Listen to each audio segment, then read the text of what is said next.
Hello and welcome to my channel. My name is Rosica and this is the Midnight Reader. Apologies if you hear some mild child squawking in the background. That is my daughter. She's closing in on a year old. She is currently deciding whether or not she would like to have a nap. And if she decides she does not want to have a nap, we may have a lighting and costume change. So basically, I've been on YouTube a couple of years now, and one of my favorite videos to make at the end of the year is a yearly wrap-up, in which I go through all the books that I read in a year. That is a video which is generally pretty highly scripted. It takes a lot of time to edit. I normally start it 1 to 2 months in advance of the end of the year. And the thing is, that's not my life right now. Right now, I have a baby refusing to nap, a lighting system which is so jerry-rigged I can't even explain. Like, I have a bedside lamp that I've stolen from my husband's side of the bed, which is propped up on a computer and a small like footstool. I have my computer on a laundry basket. We're just, it's very professional. So I guess what I'm trying to say is I'm gonna try to embrace the level of professionalism that I currently have, and I'm gonna see if I can make this video with very little forethought. You're clearly not here for the quality, or the quantity, so we might as well just lean into what I am giving you, which is occasional content. I'm gonna go through pretty rapid fire all the books that I read last year in the year of 2023. I read 78 books. I did meet my goal of reading 35 books in a year by quite a bit, which was surprising to me, as having a newborn I thought would kill any and all motivation to read, which is usually what happens to me when I go through like a busy point in my life, like going to college basically killed my desire to read for like 6 years. Some of the books I haven't reviewed. I just didn't review all the books that I read in December 2023.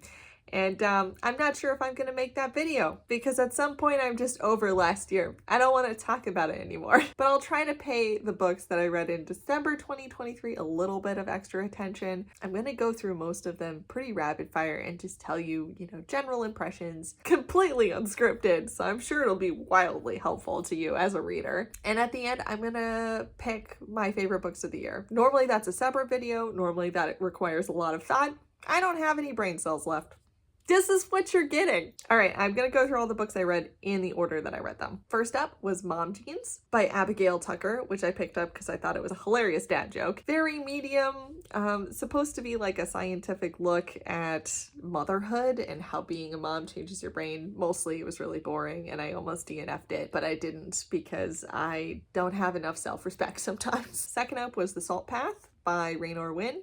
This was also a nonfiction. It's a memoir about a lady in England whose husband receives a terminal diagnosis at the same time that they go bankrupt and lose their home. And they decide that what they want to do is walk around the coast of England. It was a really harsh look at how little humanity we give people who don't have homes, and how little we treat them like people or have any sort of respect or dignity for them. It's a lovely read, and I actually have her second book called The Wild Silence is right there, and that's on my TBR shelf for this year. Next, I read Elsewhere by Alexa Shakin. Hated that book, actually. It was probably one of my least favorite books of the year. I kind of can't believe I finished it. Also motherhood themed. It's a fiction about a town where mothers become afflicted with a sort of disappearing disease. They just disappear. And it focuses mostly on the town and their reaction to that disappearing, which is mostly like spiteful and hateful and very victim blaming and shaming of, oh, they didn't love their kids enough, or oh, they loved and were too invested in their children, and that's why they're gone. And the sort of steps they take to erase them. I thought it would be really interesting, but again, I just thought it was super boring and like badly paced, and the big twist at the end was something I guessed in the first few chapters. So by the time that was the big reveal, I was incredibly over it. Next, I read A Tale for the Time Being by Ruth Zeki, who is definitely one of my now favorite like fiction contemporary writers. It's a weird story. It's sort of like autofic, I think is what it's called. So she mixes aspects of her actual life, that she was a writer, obviously, who lived on an island off the coast of Canada that was very rural. She's married to a man who has the same name as her husband, who's doing the same job as her actual husband. So there's like elements of her actual life mixed in And the main plot of the story is that the writer in the book, Ruth, finds a diary that's written in Japanese that washes up on the shores of her remote island. And she's translating it and trying to figure out the story of this girl who's going through some terrible shit. I know some people don't like it because they thought the writer's side of the story was really boring compared to the young girl in Japan's side of the story. There's definitely like elements of magical realism and perhaps a little bit of science fiction, which I wasn't expecting to see in there. But overall, I was really impressed with it, and I'm probably gonna try to pick up something else from her at a later date. Next, I read Counterfeit by Kristen Chen. Also super disappointed by this book. It's billed as this fun fiction of like a housewife who sort of has a terrible child, hates her marriage, a blast from the past, an old college friend kind of comes into her life and gets her entangled in the world of like high stakes handbag counterfeiting. I wanted it to be fun and it wasn't. It was so slow, kind of uninteresting. And again, the big twist reveal at the end, I was like, that's it. That's all we're gonna do here. I wanted it to be so much better than it was. And I could tell it was like such a fun idea that either had been worked on too long or had not been worked on enough. It just didn't have a good payoff, so it was a very meh experience. Read a lot of fun books at the start of the year. Next, Jane Green, The Beach House. This is an easy beach read. It's an upstairs, downstairs drama that has elements of romance and explores the lives of all these people who are going to this house in, I want to say, Nantucket or like Cape Cod. So you've got all these like richy rich people with their richy rich problems, and then all the employees who work there with their not richy rich problems. Editing Rosica here. Made a mistake while I was making this video, of which I'm sure I made many, but this one is particularly egregious because the description of the book I just gave you is not the description for the book that I just gave you. I will realize this later in the episode and it's not a big deal, but I will say the description I gave you is pretty accurate for this book, with the only changes being it was more of a bed and breakfast than a hotel. Everyone was from Connecticut and they were all having affairs. So glean from this what you will. It was a popcorn read, and I do enjoy snacking on those books, and it wound up being a great one for like 2 a.m. newborn feeds. Next was Braiding Sweetgrass by Robin Wall Kimmerer. Absolutely love this book. It's a nonfiction series of essays written by Indigenous botanist Robin Wall Kimmerer, who's also very much like a poet. It's wonderful. Every single chapter is themed around a natural element like a place or a plant, and she both talks about the wonderful scientific insights that we can glean from the world around us, as well as tying it into the lived experiences of herself and her family. This book made me cry, like sob uncontrollably, and I did a book review on this, so if you want to hear more about it, you can check out the book review. Next up was The Constant Rabbit by Jasper Fforde. I picked this up I think a year or 2 years ago when I was hanging out with my booktube friend, who is now a real life friend, Jay from My Quarter Life Crisis. We found this at a little bookshop we went to somewhere in upstate New York. Absolutely loved it. I really enjoyed the writer. He does this sort of absurdist satire writing that I really enjoy. He has a very definite like style and voice, and I just enjoy his books. This one is a fiction book that has to do with rabbits that spontaneously become humanoid, life-sized, and sentient, and then try to integrate with the rest of Britain. And it's actually a book about Brexit and current UK politics. You should check it out if you like 1984 or Watership Down. Next, I read Born Standing Up by Steve Martin. This is a super short memoir about Steve Martin's experiences as a stand-up comedian in the 1970s. I read this in the haze of newborn days and I thought it was funny. I didn't think it was like particularly mind-blowing, but it was a fun time and I enjoyed it on audiobook. Next, Outlawed by Anna North. This is a fiction feminist western that has to do with the society where if you cannot bear children, which appears to be a semi-common problem, you become accused of witchcraft and causing trouble in your town, so your only option is to wait to be hanged or to become an outlaw. I liked it. I didn't love it. As soon as you met up with the Hole in the Wall gang, which are this group of outlaws, there were just too many people and too many not fleshed out personalities, and my main issue was also that the main character was the least interesting, and it was fine. Like, it was just fine. Next, I read Under One Roof by Ali Hazelwood. I like Ali Hazelwood. She does like science and STEM themed romance. It's a novella. It was exactly what it spelled itself to be, and it was fine. No problems here. Next, I read another memoir. I read The Storyteller by Dave Grohl. He founded the Foo Fighters, which I was not a huge fan of, but my daughter was. And I had to play the Foo Fighters incessantly for a while to get her to sleep. So I was like, oh, tell me more. I did not know he was the drummer for Nirvana. It's mostly tales of his life growing up from a kid to an aspiring musician to getting fame, maybe a bit too young. He is an excellent storyteller at the end of the day, and I particularly liked some of his thoughts about like parenting and parenthood, because of course that hit me right in the feels. Next, The Bird Tribunal by Agnes Radfin. This is a Scandinavian thriller, and I hated it. There was something about it that I couldn't tell if it was supposed to be a thriller or a horror or at some times a romance. It features a woman who is trying to escape her past, and she goes to sign up to be like a housekeeper and gardener for some random man who lives in the middle of nowhere, but he is not as he seems. But I just hated it. I actually think it would do better as a play, because there's so much of the book is just like they stared at each other intensely in silence. The tension might have been better as a play, but if you have a book that's mostly about the silence, it didn't really pan out, and it was a really weird book. Next was Stay True by Hua Zhu, I think is how you say his name. It's a memoir. He's a writer, I think, in some kind of fancy like New York-y writing thing, and it's literally about his life in college and growing up as an Asian American, as well as his friendship with his best friend who he meets in college. His best friend is very unfortunately the victim of like a random mugging gone wrong, and he's murdered before they graduate, and it's mostly just him dealing with like his grief and the loss of his friend. It's hard to rate memoirs. Would I go back and read it? No. Is it a very like honest and insightful look of like how he was kind of a douche as a teenager, how he wasn't always a good friend, and how like he never got the chance to like be a better person for his friend because like he died. I'm happy I read it. Next, Adult Assembly Required by Abby Waxman. Abby Waxman wrote one of my favorite romances, which was Bookish Life of Nina Hill. This is kind of like an offshoot in the same universe.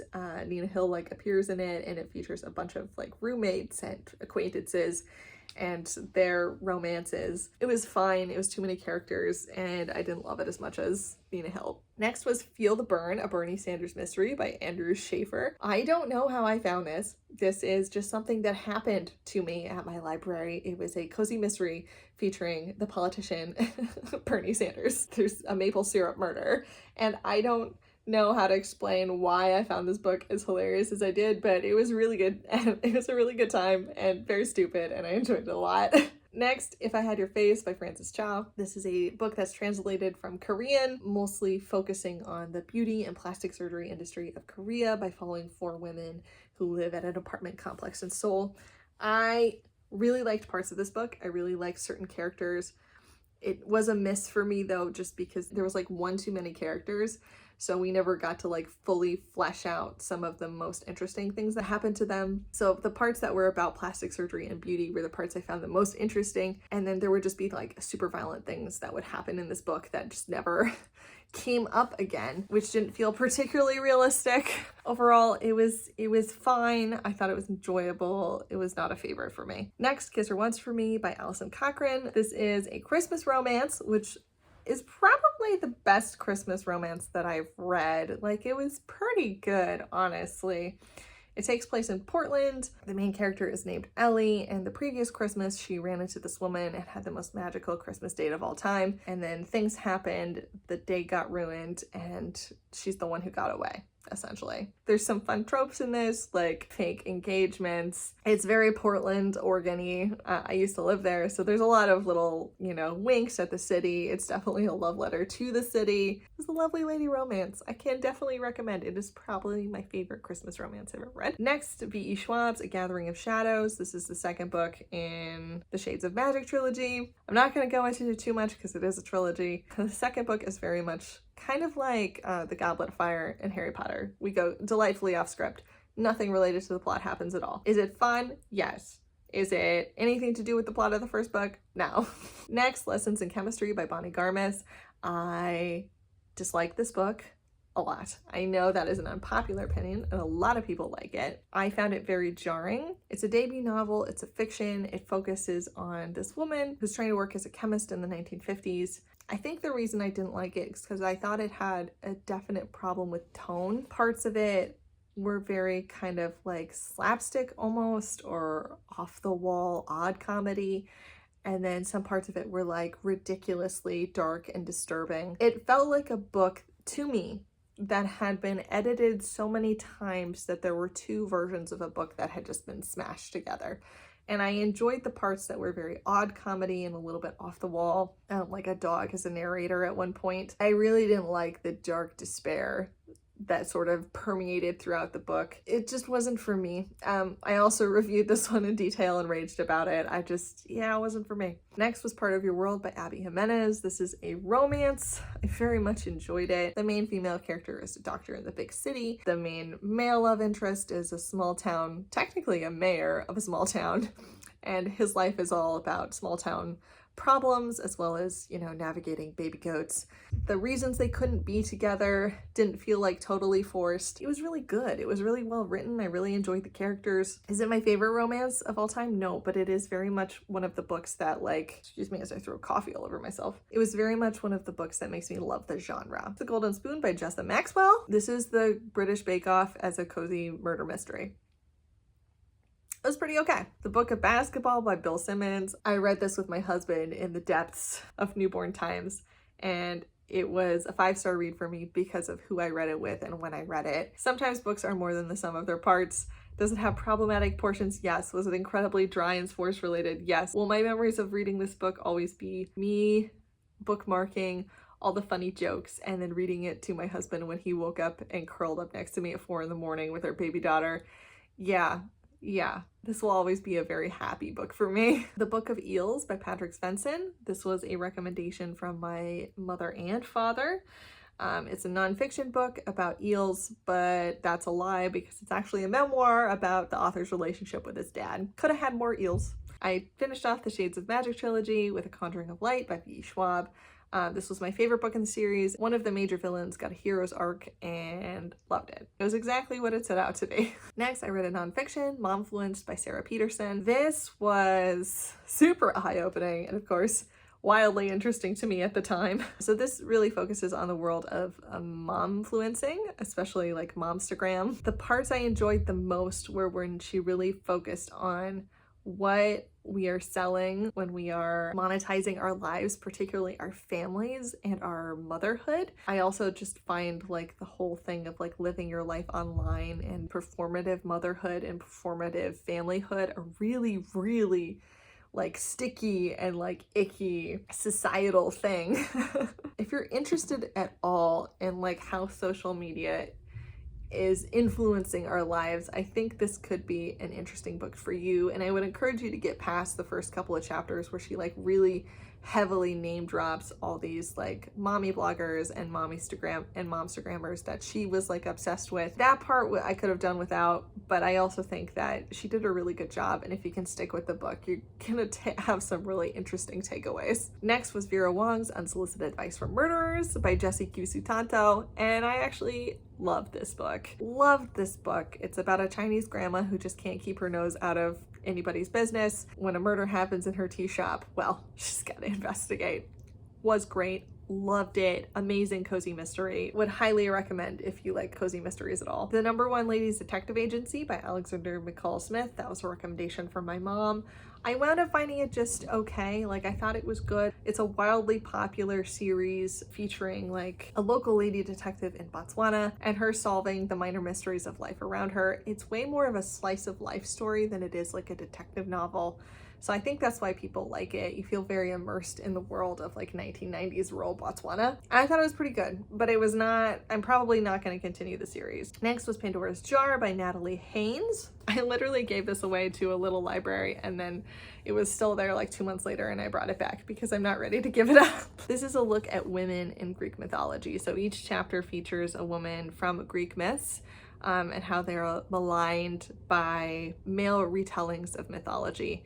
and how that's not necessarily something that we have to do, and also talks about like good retellings that actually feature women as more than props. I thought it was really good. I like Greek mythology. The reason I picked it back up from the little library was because I'm currently reading books on Greek myths, and this is just one where I feel like I want this as a reference almost. It's definitely slow and dry in places, which is why it's like not top tier, but it is good nonfiction. Next, Pure Color by Sheila Heti. I read this for a video reviewing some of Allison Page's favorite books. It was wild and weird, and it's about a woman stuck in a leaf and dealing with death and grieving, and I don't know how to describe it. It's very short, it's very weird, it's very poetic. You'll find things in there where you'll be like, that's one of the most moving things I'm ever gonna like read, and I'm gonna think about that forever. And it'll be parked right next to like a really weird quote about incest, and you're like, that I don't want to take with me. That is not a nugget that I need. Next was The Little Prince by Antoine de Saint-Exupéry. Never read it, so happy I did. Fabulous little story that's pretending to be a story for children that's really a story about how adults mess up happiness. Next up, I read The Happy Place by Emily Henry. I'm realizing I'm maybe not the biggest Emily Henry fan because I really love each read. It was one of my favorite romances. The humor was amazing, the storyline was lovely, the love interest was fantastic, and every book I've read since by Emily Henry I'm expecting to love that much, and I find them mostly just okay. This was the same for me. I really didn't like the two main characters. It was a second chance romance, so they ended a decade-long relationship because they just like couldn't communicate, which doesn't make me root for you to continue with your relationship because that's a skill that you're gonna need. And I really hated the friend group. I'm sorry. They were super freaking annoying. Next, Miss Ice Sandwich by Mieko Kawakami. This is a Japanese translated fiction. It has to do with like a young boy growing up in Japan who falls in love with the lady who sells sandwiches at the local convenience store, as well as just him growing up being a slightly odd, possibly non-neurotypical child. It had everything I enjoy about like Japanese translated fiction.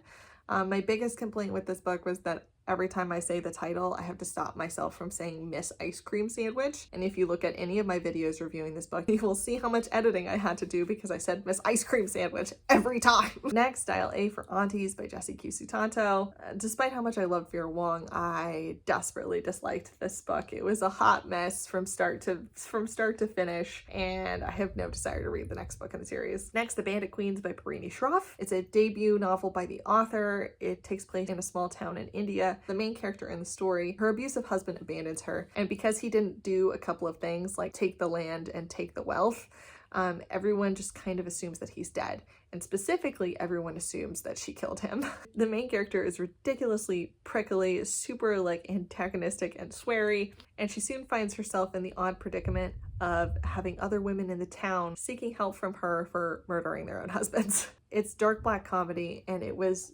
so good, and I really enjoyed it. My friend Jay did read us, and she thought it was a little preachy in parts with like the feminist agenda, which I can get. That was not a turnoff for me. I was okay with the preachiness. Next was The Last Word by Taylor Adams. He's probably most famous on BookTube for writing No Exit. This is a thriller made to be a BookTube darling. It's basically about a woman who loves horror and thrillers, and she's reading the self-published novel and she decides it's super trash, so she just shits on it online and just posts like the worst review of it. And then someone starts stalking her and potentially trying to kill her. I wonder if it's the author. This book gave me emotional damage. I like Taylor Adams because he sets up really obvious twists, and then you're like, oh yeah, totally got that. And then he sets up like 10 other not obvious twists, and it just like really engages you. He writes in a super funny way. There's a dueling narrator thing going on in this book that I thought was hilarious, that added a lot of humor and character to the book. And yes, and I took emotional damage. I was ready for two sorts of like potential death scenarios in this book, and then he gave me a surprise one that just hurt me and that I like screamed and cried. It's excellent. The Hotel Nantucket by Ellen Hilderbrand. Fluff beach read. And I am now realizing that I gave the synopsis for The Hotel Nantucket for the beach read by Jane Green, which is fine because they're basically the same book. And I don't care. You can see how much the story has like left an impact on me. Yeah, Yeah, they're like the same book. I don't care. Next, The Song of Achilles by Madeline Miller. Also a booktube darling. Also an unpopular opinion. I didn't like that book at all. Hated the character of Achilles. He was just a raging red flag douche canoe, and it just irritated me so much. Big fan of Greek retellings that, you know, put romance back in where it was taken away. Achilles and Patroclus were originally romantic in the Greek myth and then became best friended by future straight white men. So I appreciate that that happened. However, it was so irritating and I hated Achilles so much. Next, I read Fairest by Gail Carson Levine. That was a recommendation from Jay. It's the same author who wrote Ella Enchanted. It was just a fun YA read about like beauty and inner beauty, and it was just enjoyable. Like, it didn't blow me out of the water, but I enjoyed it. Next, How to Break Up with Your Phone by Catherine Price. This is a self-help nonfiction book about how to break up with your phone. I did appreciate that the first half of this book is reasons why your phone is bad for you. And the second half of the book is a step-by-step 30-day guide on how to help break the habit of like picking up your phone constantly and having it constantly interrupt your life. So I can give that some major kudos because I'm still using some of the strategies in this book like in my real life, and it's genuinely helped. Like, I have a better relationship with my phone now. It's slightly less unhealthy than it was before. I would recommend if you're trying to like detox from your phone. Next was another memoir, Strong Female Character by Fern Brady. She is a Scottish comedian. She is autistic and received her diagnosis later in life. This memoir was very much her processing her autism diagnosis.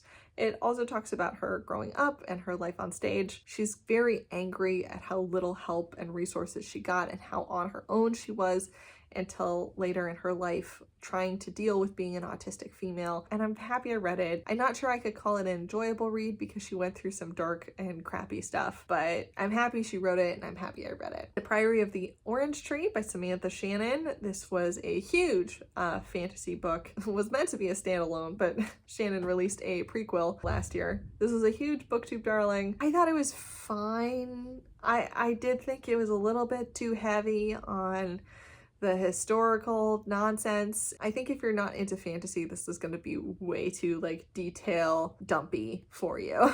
It Happened One Summer by Tessa Bailey. This is a romance. I did not super enjoy it. Maybe that's just me. I think for some reason the love scenes in this just felt like they had taken subtitles on a porno and put them in a book, and I was just not into it at the time. Next, Fourth Wing by Rebecca Yarros. I read this with some friends. This is the first book in a romantasy series. If you like ACOTAR, you'll probably like this. For me, I found ACOTAR quite annoying with the writing and the length of the books and the pacing of the books. So I found very similar problems with this. There's little to no character development for any of the characters. People die hard for these books, and I find them just kind of like junk food entertaining. And will I keep reading them? Probably yes, because sometimes we do things that aren't good for us. Next was Days at the Murasaki Bookshop by Satoshi Yagasawa. It's billed as this like kind of cozy slice of life story for a woman who has to run away from her life because she got out of a shitty relationship, and she holds up in her uncle's bookshop in the book-selling district of Tokyo. And I was expecting that book, and that's the first half of the book. And then after that, it changes entirely, and then she's like on a hot spring adventure with like her aunt, trying to like glean family secrets from her. It wasn't what I expected. I feel like it was very mid. I felt like it was very mid. I felt like it had translation issues, to be totally honest with you. There were like word choices and sentence structures where I was like, is this just a direct translation and it doesn't translate well into English? I don't know. It didn't read great for me. I didn't super enjoy it. Heidi by Joanna Spyri. This was a classic. I thought it was really good. For a classic, it's translated, I believe, from German originally. And it focuses on a young girl and her life growing up in the Alps, and I liked it. Next, The Perks of Being a Wallflower by Stephen Chbosky. It's a coming-of-age story in the MTV 1990s age, and I thought it was fine. I didn't see myself in this book. Like, if I was going to the same high school, I had very different problems than the characters in the story. Next, Pet by Kweke Emzi. Fantastic, like, short fiction story featuring a trans main character who is a child in the story. And her whole thing is she is trying to track down a monster in like a future utopia that's probably not a utopia. Weird book to describe. I would just say the monsters in the story are not the characters that look monstrous. Diary of a Void by Emi Yagi. This was a Japanese translated fiction featuring a woman who just one day is so fed up with her job that she decides to fake being pregnant. And with most Japanese fiction stories, the tables start to turn halfway through the book. And as a reader, you start to become unclear if she really is faking or if something like slightly stranger than fiction is happening. Yeah, it was a good read. I think this probably was more fun for me having been a recently pregnant person. Next was Ariel by Sylvia Plath. This is a collection of Sylvia Plath's poetry. I didn't like it. I didn't connect with any of her poetry, and while I enjoyed The Bell Jar, I really didn't like pretty much any of her poems. Sorry! Next was The Outsiders by S.E. Hinton. I actually did enjoy this as a classic. It's set in like 1950s or 1960s rural Oklahoma and goes through like 2 weeks in the life of a young man named Ponyboy, and all the gang warfare and like violence and stuff that they experience. It was really well written, and I love that S.E. Hinton was a 14-year-old girl when she wrote this. So that was pretty cool. Next, Mr. Jefferson and the Giant Moose by Lee Allen DeGatkin. This was a nonfiction book. It's been sitting on my shelf forever. I picked it up in DC. It was pretty good. There was not enough moose. Great Inaugural Addresses. I don't even know who the author is. It's a collection of presidential inaugural addresses. It is mostly as boring as it sounds. Lincoln is still the best. Clockwork by Philip Pullman. This was a book I got in a little library, and it was fine. It was like a very dark little book, kind of bordered onto like Grimm's fairy tales almost. Got it off my TBR. Next, The Crucible by Arthur Miller, also a book I was getting off my TBR. It's about the Salem witch trials, but it's actually about the hysteria you get with othering people. The author was specifically writing about the communist witch hunts that were happening at the time. 84 Charing Cross Road by Helen Hanff. This is a nonfiction. It's a series of letters written between the author, Helen Hanff, shortly after World War II, in a bookstore in London that was selling her very fancy books. It is funny, it is captivating, it was a lovely little look into post-war England. Very, very well written, and it deserves all its accolades. Survive the Night by Riley Sager. This was the first Riley Sager book I've ever read, and while I do have a very good movie version of it in my head, it was bad. Yeah. I think my biggest problem with it is if you are going to have a very small world in a thriller and you only have like 5 characters, if you eliminate 4 of them as the killer and then do nothing, you as the reader sit there and go, not you, not you, not you, not you, that guy right there, that's the killer. And then you have to wait like 50 pages for the author to be like, that guy's the killer. And you're like, we know, dude. Not a reveal. Next, Sorcery Thorns by Margaret Rogerson. It's a book about libraries and library magic. If you like the restricted section of Harry Potter, if you like badass female like protagonists, if you like Howl and Howl's Moving Castle, you'll enjoy this book. Horror Store by Grady Hendrix. This is the moment I broke up with Grady Hendrix and I decided I'm not a horror reader. This is actually like a horror comedy. It takes place in an IKEA, and even that structure of the book as like an IKEA catalog couldn't save it.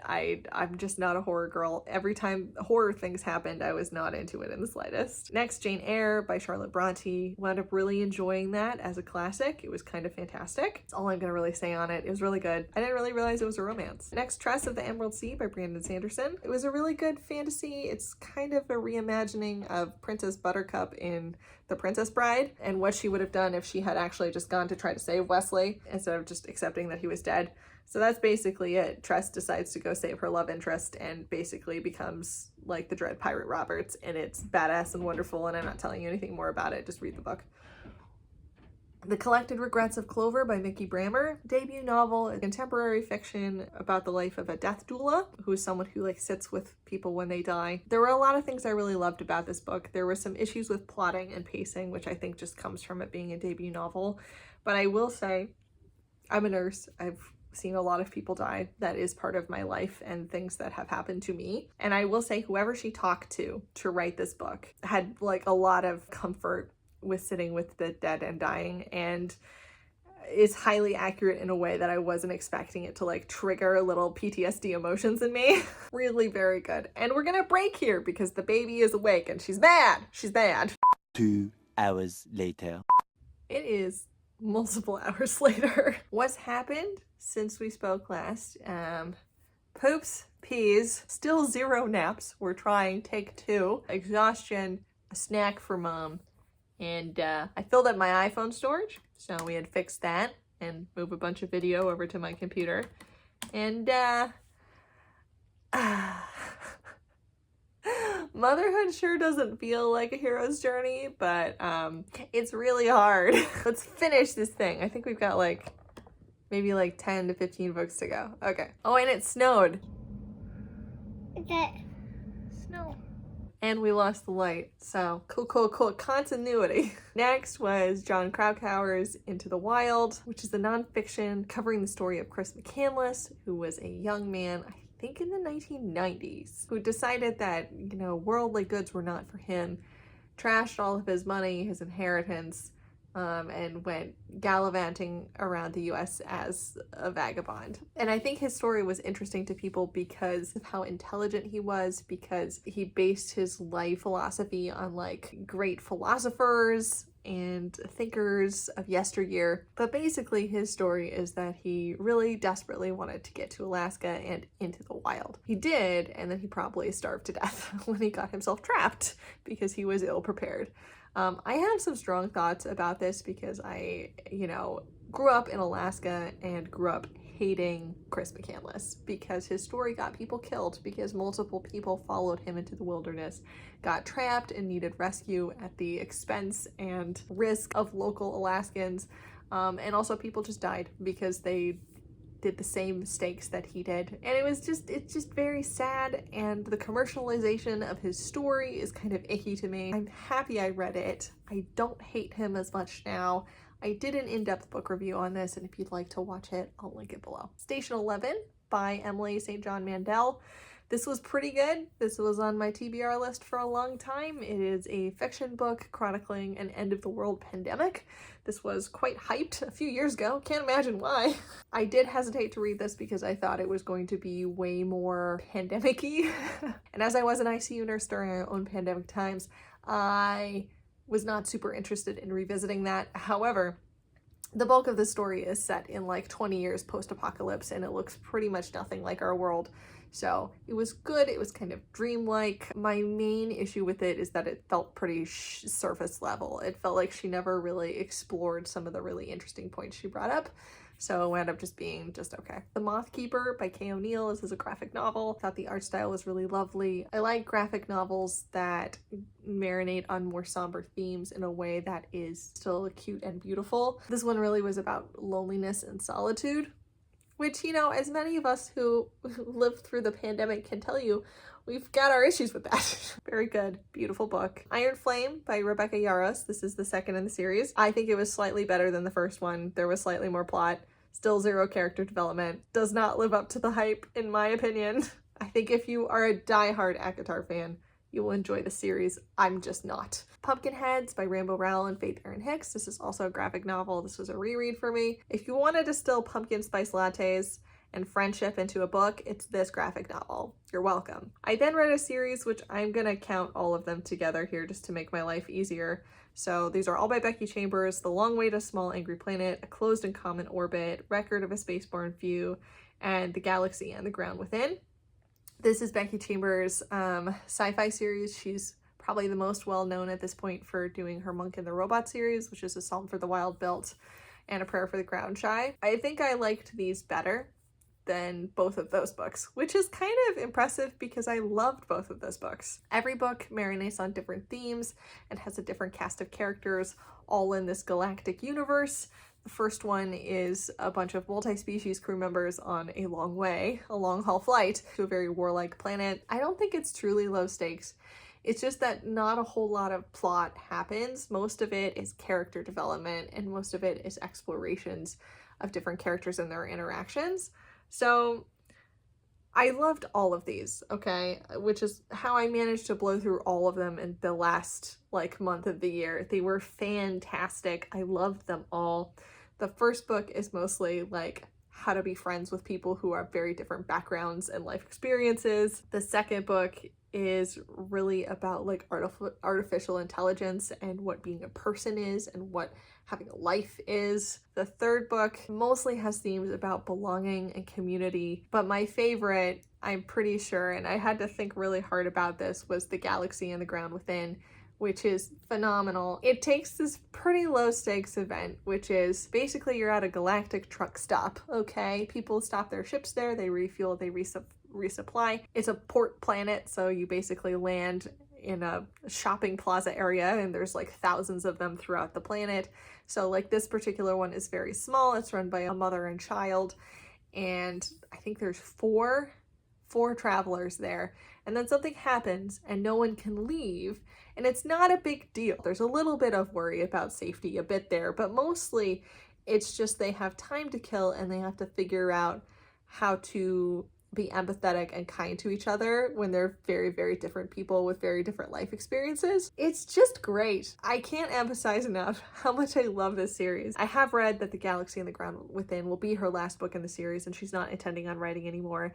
And I can't tell you how sad that makes me, but it's such a phenomenally good, cozy sci-fi. If you like Becky Chambers' other writings, and if you enjoyed Firefly, if you enjoy cozy in other genres, but you're hesitant to get into sci-fi, this is a really great starting point. And because each of the books are their own characters that are vaguely related, you're not really following multi-book character arcs. Like, a character might be mentioned in passing again, but you're never getting their point of view again in a subsequent book. So there's really no harm to only reading one of them or a couple of them. I would say I would read the first book first, and then the rest of them you could read completely out of order if you wanted to. It doesn't impact your experience as a reader, but it's phenomenal. Next was Yumi and the Nightmare Painter by Brandon Sanderson, and I gotta say, I think this one is probably my favorite of the extra bonus books that he wrote. He does lots of Easter eggs and details that tie into his other books, which I think would be annoying if you haven't read like his Big Honkin' book series. And it does it in a more name-droppy way, but I really love that it's a romance. I really love the fantasy elements of it. I don't really know how to describe it in more detail. Basically, there's two individuals, Yumi and Painter, with two very different jobs. They start waking up in each other's persons, but simultaneously. So they're both there, but everyone else is usually only visualizing one person. It's just a really cool book, and I think Sanderson should write more romance. Medium Raw by Anthony Bourdain. This is a memoir about 10 years after Anthony Bourdain wrote Kitchen Confidential, which I of course love because I love Tony Bourdain. I just do. I listened to the audiobook for this, and hearing it read in his voice was just so satisfying to me. I love his writing, I love his storytelling, and I miss him very much.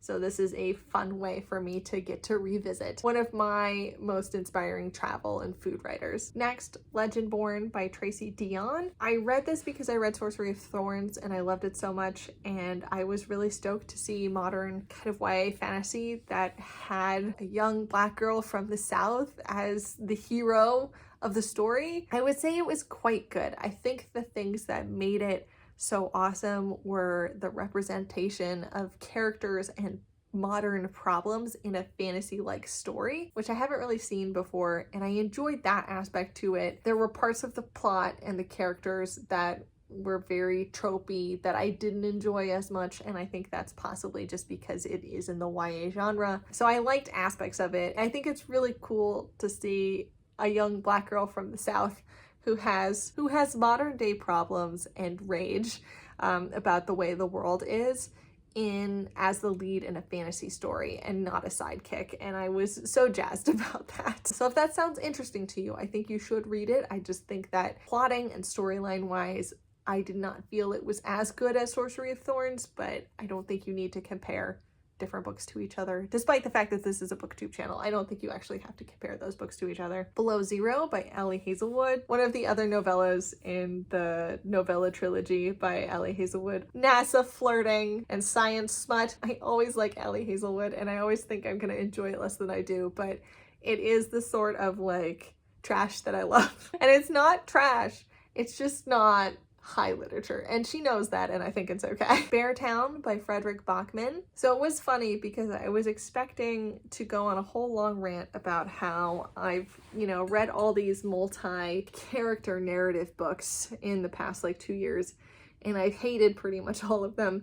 And I was really gonna go on a whole shtick about how I just don't enjoy large ensemble, large cast, first-person narrative fiction books. I just find that as a whole, the stories get really diluted and I care less about the characters. And that was until I read Becky Chambers' sci-fi books, which all are multi-character narrated and were all wonderful. And Beartown by Frederick Bachman, which is written, I can't even explain how many characters there are in this book. There, I think, are over 30 characters that are writing from first-person narrative. And the first-person narratives are so short, like they're a paragraph. Sometimes they're a couple of sentences. And I think it would be really easy to go, that's going to be really annoying, and it's going to be really hard to keep track of who everybody is, and I'm not going to care about any of these characters because I'm hearing from all their perspectives so frequently. But I don't know how he did it. I think it's a kind of black magic, but he did an incredible job, and I actually loved this book. Now when I say I loved it, I'm going to say I loved it in the sense of I can't believe that I enjoyed it as much as I did. However, it is very darkly themed, and I would never go back and reread it, and I'm kind of hesitant to like read more in the series because it is a series, just because of the types of themes it dealt with. It put me like in a very like sad, depressed place, despite how good it was, which probably means it was written really well. Basically, it focuses on a hockey town somewhere in Scandinavia, Sweden, possibly Sweden, Norway, somewhere up there. And it's a little dying town called Beartown, and they're dependent on their like juniors male hockey league to do well in this hockey competition so they can start getting some money and investment back in the town so the town doesn't fully die off. And then things start happening which are entirely unforeseen. It's just really good, but I don't know that I want to revisit that with like my fun free time. If it interests you, I can tell you it's impeccable. Like, it's wonderfully written. I was very like captured by the story. I just don't know that I want to be captured again. I was happy to leave. And then I finished the year with 2 memoirs. First was probably most popular memoir that I saw popping around BookTube this year, which was I'm Glad My Mom Died by Jeanette McCurdy. And then We Were Dreamers by Simu Liu. So I'm Glad My Mom Died has, of course, our titillating title. I did not watch iCarly growing up. I was slightly outside of the age range for that. So I didn't know anything about Jeanette McCurdy. I didn't really have any pre-existing notions of like who she was as a child actress on Disney. Almost like Fern Brady's book, it felt like she was really trying to process the trauma of her life through her memoir. And the fact that she is so excellent of a writer made it so much more like heart-wrenching. The reason like her title is so attention-grabbing is because it's something that you should never say, right?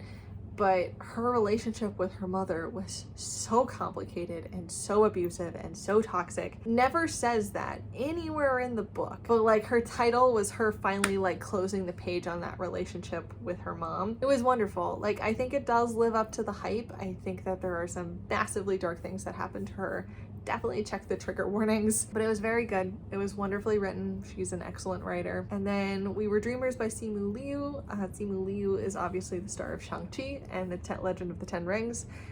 He's a Marvel superhero, and basically it's his growing up in China and then immigrating to Canada when he was, I think, 5 years old. Which was pretty traumatic for him because he was living with his grandparents because his family was already living, his mother and father were already living in Canada.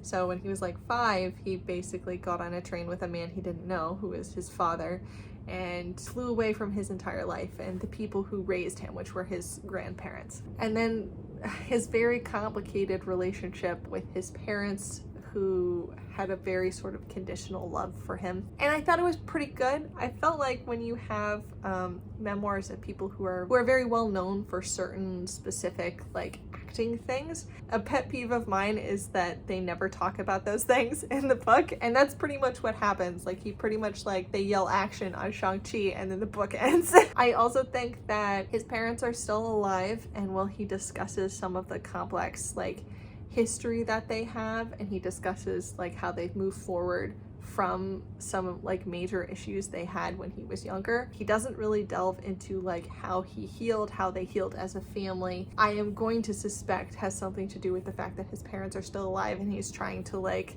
maintain privacy. As a storyteller, it does mean that you feel like there are gaps, there are things missing, places we could keep telling our story. That was my year of 2023. That was a long video. That was 78 books that I read in 2023. I'm gonna pick my top 5 right now with zero prep and in no particular order. My favorite book of the year was Braiding Sweetgrass by Robin Wall Kimmerer. It was fantastic. I would recommend that to anybody who enjoys nonfiction, who enjoys science writing, who enjoys naturalist writing, who enjoys poetic writing. I think it is phenomenal. I can't plan it. I'm gonna say The Galaxy and the Ground Within by Becky Chambers, but I'm gonna count her whole series because that was so good.